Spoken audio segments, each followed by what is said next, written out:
नमस्कार प्रेक्षकांनो, मालिकेच्या आजच्या भागामध्ये आपल्याला पाहायला मिळणार आहे की स्वतःचा बापच आपल्या स्वतःच्या मुलीसाठी कशा पद्धतीचा कट रचत आहे. का तर त्याला इकडे ऊर्जाला उद्ध्वस्त करायचं आहे, यासाठी केलेलं हे सगळं प्लॅनिंग असतं. आणि त्याने ज्या पद्धतीने प्लॅन केलेला आहे तो इतका घाणेरडा आहे की ज्याचा विचारही कोणी करू शकत नाही.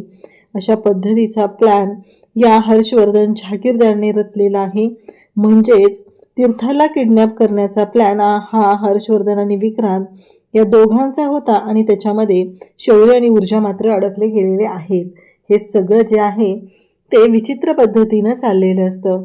म्हणजे हर्षवर्धन आणि जहागीरदारने आता तीर्थाला किडनॅप केल्याचा प्लॅन केलेला होता. तर त्यानंतर आता पुढच्या गोष्टी म्हणजे एवढ्या भयानक पद्धतीनं सुरू झालेल्या असतात की आता यांना ऊर्जाला सुद्धा किडनॅप करायचं आहे. ऊर्जाच्या बाबतीत सुद्धा चुकीच्या गोष्टी करायच्या आहेत. आणि ते सगळं प्लॅनिंग रचलंच जात असतं. नेमकं ऊर्जाला एकटीलाच पाठवलं जाते. म्हणजे ऊर्जा कोर्टात निघालेली असते, शौर्य तिच्याबरोबर नेहमी जात असतो. पण आता मात्र ऊर्जाने एकटीने जायचं आहे. कारण हर्षवर्धनचं असं म्हणणं आहे की ती जाईल कोर्टात एकटी, तू माझ्यासोबत चल, महत्त्वाची मीटिंग आहे. तर आता ऊर्जाच्या मागं गुंड पाठवलेले आहेत आणि ऊर्जाचा काटा काढायचा प्लॅन या सगळ्या लोकांनी केलेला आहे. हे सगळं कशा पद्धतीने घडणार आहे ते आपण डिटेलमध्ये पाहणार आहोत. त्यासाठी व्हिडिओ शेवटपर्यंत पहा. त्याचबरोबर चॅनलवरती नवीन असाल तर चॅनलला नक्की सबस्क्राईब करा. इकडे आपल्याला पाहायला मिळतं की ऊर्जा सकाळी उठलेली असते आणि ती तीर्थाकडे पाहते. तिला आठवतं तीर्थाची झालेली अवस्था. हे सगळं पाहून तिला खरं तर वाईटच वाटलेलं असतं. कारण तीर्थाच्या बाबतीत जे काही घडलेलं आहे त्याला जबाबदार कोण आहे? हे सगळं जे काही तीर्थाच्या बाबतीत घडतंय त्याला जबाबदार नक्कीच तो विक्रांत शिर्के आहे. तर त्या विक्रांत शिर्केला उद्ध्वस्त केल्याशिवाय शांत राहायचं नाही. जोपर्यंत आपण त्या विक्रांत शिर्केला शिक्षा देत नाही तोपर्यंत इकडे मनाला शांती लाभणार नाही. आणि ऊर्जा म्हणते की तीर्थाला सुद्धा बरं वाटणार नाही. हा सगळा जो प्लॅन आहे तो ऊर्जाने केलेला असतो. ऊर्जाच्या डोक्यात सगळं सुरू असतं. ऊर्जा म्हणत असते की नाही, मला काहीतरी करावं लागणारच आहे. आता दिव्या किती मूर्ख आहे ते आपल्याला काही नवीन सांगायला नको. कारण दिव्याने जे काही ठरवलेलं असतं त्यामध्ये दिव्याने आता एक महत्त्वाची गोष्ट ठरवली आहे, ती म्हणजे ऊर्जा आणि घरातल्यांमध्ये भांडणं लावायची आणि रिकामं व्हायचं. आणि म्हणूनच तिनं त्यासाठी आता विजयाकडे येते आणि विजयाला सांगू लागते की आई, मला तुम्हाला काहीतरी सांगायचं आहे. विजया म्हणते, अगं बोल गं, काय सांगायचं आहे ते. एकतर ना तू सकाळी सकाळी माझ्या तोंडाच्या समोर येत जाऊ नकोस. कारण सकाळी सकाळी तुझा चेहरा बघितला ना माझा दिवस खराब जातो. खरं तर प्रेक्षकांनो, इतकी वाईट गोष्ट एखादं कोणतरी आपल्याला बोलत असेल तर आपण पुन्हा त्या माणसाशी बोलायला जाऊ का? त्यापेक्षा प्रेफर हे केलं पाहिजे की आपल्या सासूबाई आपल्याशी पण नीट वागत नाही आहेत, आपल्या बहिणीशी पण नीट वागत नाही आहेत, तर आपल्या बहिणीच्या विरोधात का कटकारस्थान करायचं हे या दिव्याला कळतच नाही आहे. आणि दिव्या मात्र समोर येऊन विजयाला म्हणत असते की सासूबाई, या घरातली तुमची जागा ना धोक्यात आली बरं का, लक्ष राहू द्या, नाहीतर तुमचं अवघड होईल. हे दिव्या विजयाला सांगत असते. त्यावरती विजया म्हणत असते, काय चालले, काय बोलतेस तू, माझी जागा कोण घेणार आहे या घरातलं? तेव्हा ती सांगते की ती ऊर्जा, रात्रभर ऊर्जा ही तीर्थाच्या रूममध्ये झोपलेली आहे आणि ऑब्विसली तुमची जागा सुद्धा ऊर्जाच घेणार आहे, एवढं लक्षात ठेवा, असं सांगितलं जात असतं. तेव्हा मात्र विजया म्हणते की काय बोलतेस ग तू सकाळ सकाळ? तेव्हा ती म्हणते की जाऊन तुम्हाला खात्री पटत नसेल तर स्वतःच्या डोळ्यांनी पहा, म्हणजे तुमचं लक्षात येईल. असं म्हटल्याबरोबर आता काडी टाकून तर झालेले असते, वणवा कसा पेटतोय हे बघायचं असतं. आणि मग दिव्या विजयाच्या मागे मागे जाऊ लागते. कारण तिला माहिती आहे की आपण काय गोंधळ घातलेला आहे आणि आपण काय केलेलं आहे हे चांगलंच तिला माहिती आहे. तर इकडे आपल्याला पाहायला मिळतं की ऊर्जाच्या रूममध्ये, म्हणजे ऊर्जा तीर्थाच्या रूममध्ये आहे, तिथे विजया येते आणि म्हणते, काय चाललंय ग तुझं? तू माझी जागा घरातली घेण्याचा प्रयत्न करतेय. कसं आहे माहिती आहे का, माझ्या मुलांना माझ्यापासून तोडून जर तुला समाधान मिळणार असेल तर ते कधीच होणार नाही. माझी मुलं ही माझी आहेत आणि त्यांना आम्ही माझ्यापासून कधीच वेगळं होऊ देणार नाही, एवढं लक्षात असू दे. असं म्हणत विजयाने आता ऊर्जाला ओरडायला सुरुवात केलेली असते. म्हणजे खरं तर हे सगळं घडलेलं असतं ते फक्त आणि फक्त या मूर्ख दिव्यामुळं. आणि आता बाहेर उभा राहून ही सगळी मजा पाहत असते आणि म्हणत असते की चला, म्हणजे सासूबाई एकदाच्या बोलल्या, सासूबाई बोलल्या म्हणजे ऊर्जाची वाट लागली. एवढी मूर्ख ही दिव्या आहे, तिला जराही लाज वाटत नाही. आणि त्याचबरोबर तिच्या डोक्यात हे सगळे असले फालतूचे विचार सुरू झालेले असतात. इकडे आपल्याला पाहायला मिळतं की ऊर्जा म्हणत असते की हे बघा सासूबाई, एकतर तुम्ही कमी आवाजात बोला, दिव्या आत्ता झोप लागलेली आहे तिला, आणि तुम्ही एवढ्या मोठमोठ्याने बोलू नका. आणि मी काही कोणाची जागा घ्यायला आलेली नाही आहे इथं. मी माझी स्वतःची जागा निर्माण करते. आणि राहिला प्रश्न दिव्याच्या शेजारी झोपण्याचा, दिव्याच्या बाबतीत निर्णय घेण्याचा, कारण मला खात्री आहे की मी जे काही केलेलं आहे ते बरोबरच केलेलं आहे. तुम्हाला नाही माहिती तेवढ्यातच दिव्या ओरडत उठते आणि मग मात्र ऊर्जा तिथं जाण्याचा प्रयत्न करत असते, तर विजया तिथे येते आणि विजया ही दिव्याच्या जवळ जाते आणि तिच्या डोक्यावरून हात फिरवून तिला झोपू लागते, तिला शांत करू लागते. तेव्हा मात्र दिव्या म्हणत असते की कोण आहे, बाजूला व्हा, बाजूला व्हा, बाजूला व्हा असं म्हणत तिने ओरडत असते. तेव्हा ऊर्जा मात्र विजयाला बाजूला करते, दिव्याला जवळ घेते, तीर्थाला जवळ घेते आणि तीर्थाला म्हणते की घाबरू नकोस, मी आहे तुझ्यासोबत, घाबरण्याची अजिबात गरज नाही असं तिने ठणकावून तिला सांगितलेलं असतं. आणि तेव्हा मात्र इकडे या सगळ्या गोष्टी जेव्हा घडत आहेत तेव्हा मात्र आता विजया म्हणते की काय चाललंय हे सगळं. ऊर्जा म्हणते आता कळलं ना तुम्हाला काय झालंय ते, ते वेगळं सांगायची काही गरज नाही आहे ना तुम्हाला.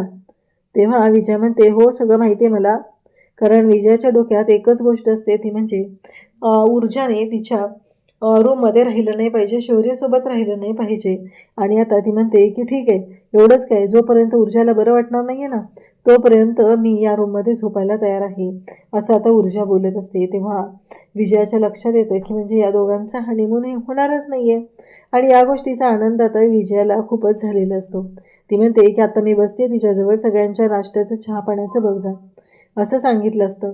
आता मात्र ऊर्जा म्हणते की हो, आणि ऊर्जा म्हणते की सासूबाई एक गोष्ट लक्षात ठेवा, तुम्हाला वाटत असेल पण असं काहीही मी वेगळं केलेलं नाही, कारण मला काळजी वाटत होती म्हणूनच मी या गोष्टी केलेल्या आहेत असं तिने सुनावून सांगितलेलं असं, चांगलं सुनावलेलं असतं.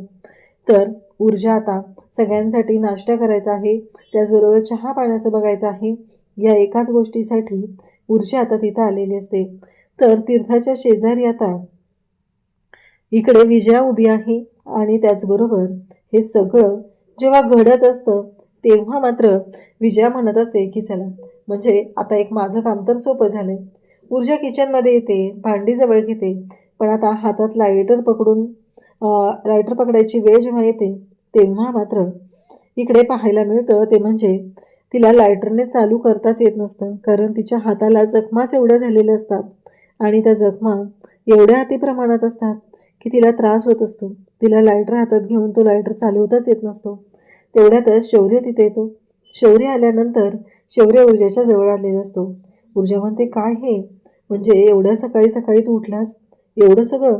तेव्हा तो म्हणतो की हो, सकाळी सकाळी उठलो कारण माझी बायको माझ्यासोबत नाही आहे ना, माझी झोप तर पूर्ण झाली पाहिजे असं म्हणत आता बोलणं सुरू झालेलं असतं. आणि तेव्हा मात्र शौर्य म्हणत असतो की कसं आहे, माझी बायको माझ्यासोबत नाही आहे त्यामुळं मला झोपच नाही झालेली. तेव्हा ऊर्जा म्हणते असं आहे का, बरं. मग ऊर्जा आणि त्याचबरोबर शौर्य किचनमध्ये आहेत आणि त्या दोघांचा रोमांस हा किचनमध्ये सुरू झालेला आहे.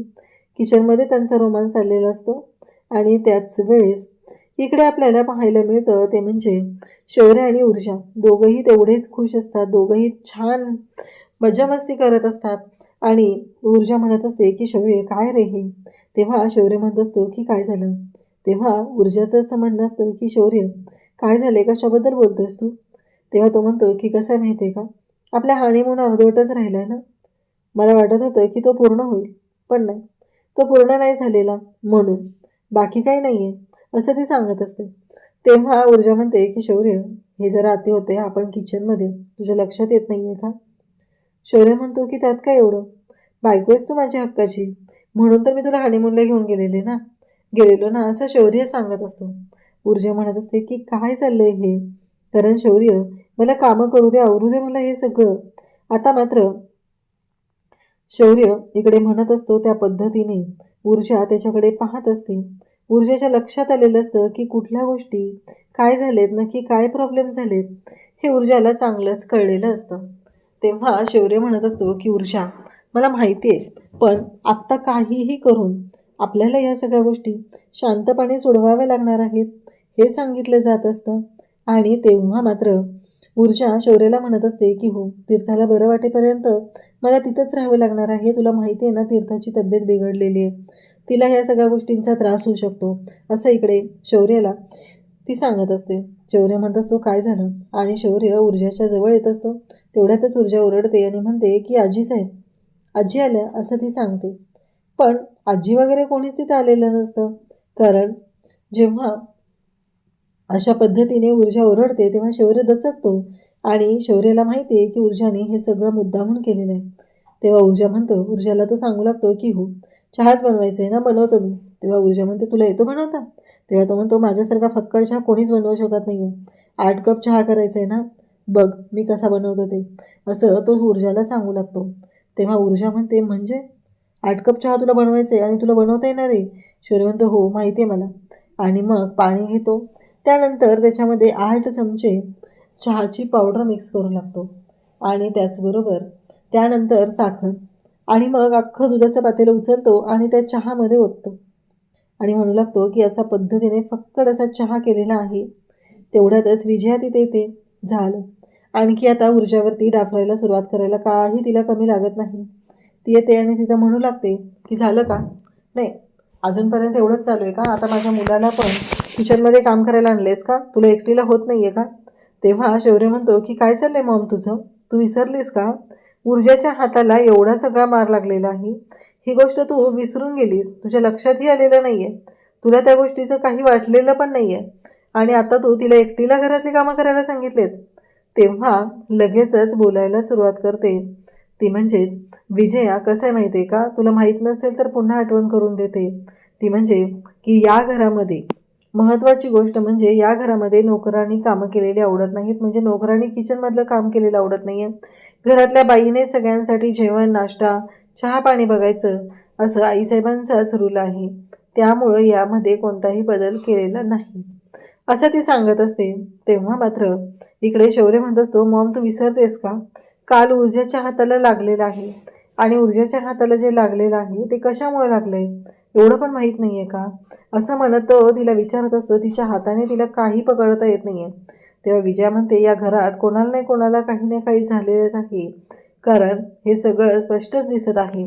तेव्हा शौर्य म्हणतो की मॉम जरा विचार तरी करायचा ना काय झालंय ते, कारण तिला काहीच तिच्या हाताने पकडता येत नाही आहे. म्हणजे विजयाचं हे सगळं आडवं चाललेलं असतं की ऊर्जा या घरची सून आहे तर तिला सुनेचा हक्क नाही मिळू द्यायचा. जेव्हा पाहिजे तेव्हा तो हक्क मिळवून द्यायचा नाही, पण जेव्हा तिला गरज असते तेव्हा मात्र सून सून म्हणून तिने ऊर्जाने घरातली कामं केली पाहिजेत. हा सगळा डाव असतो. आणि त्याच वेळेस इकडे पाहायला मिळतं ते म्हणजे की ऊर्जा म्हणते की शौर्य शांत हो, कारण शौर्याचं म्हणणं असतं की मॉम तू ऊर्जाला कामच का लावलं? मग तुला माहिती आहे ना तिच्या हाताला लागलेलं आहे, मग तू तिला काम करायला का सांगितलं?